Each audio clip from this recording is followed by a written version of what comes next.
कोशिकाय पोषण पद्धती यानुसार आपण आपल्याजवळ असणाऱ्या व्याधी, रोग, आजार बरा करणार आहोत.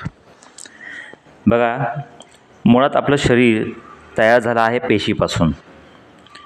म्हणजे प्रथम अवस्था ही पेशी आहे. पेशीनंतर त्वचा, त्वचेनंतर अवयव, अवयवानंतर कार्यप्रणाली आपली सुरू झाली, म्हणजे मानव शरीराची निर्मिती झाली. आपल्या या शरीराला 60 पोषक घटकांची आवश्यकता आहे. पोषक घटक म्हणजे विटॅमिन आणि मिनरल्स. हे आपल्याला मिळतात कुठून?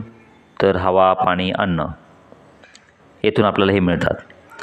आणि हे जर आपल्याला परिपूर्ण मिळाले तर आपण 110% निरोगी राहू शकतो.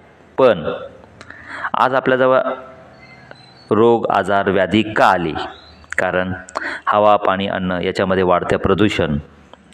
या प्रदूषणामुळे आपल्याला विटॅमिन आणि मिनरल्सची कमतरता भासायला लागली. आज आपल्याला 16 ते 18 पोषक घटकं मिळतात आहेत. त्यामुळे आपली रोगप्रतिकारशक्ती ही कमजोर झाली आहे आणि आपल्या कार्यप्रणालीमध्ये मंदावली आहे.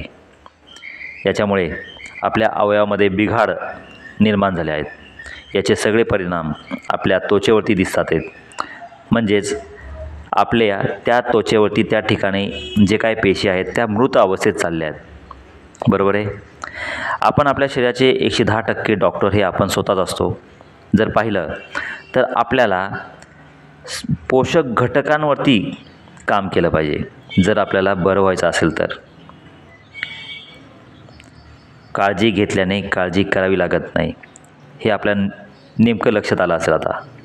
कारण पोषक घटक आपल्या शरीराला जर मिळाले तर आपल्याजवळ असणारी व्याधी, रोग, आजार हे आपल्यापासून दूर होऊ शकते कायमस्वरूपी.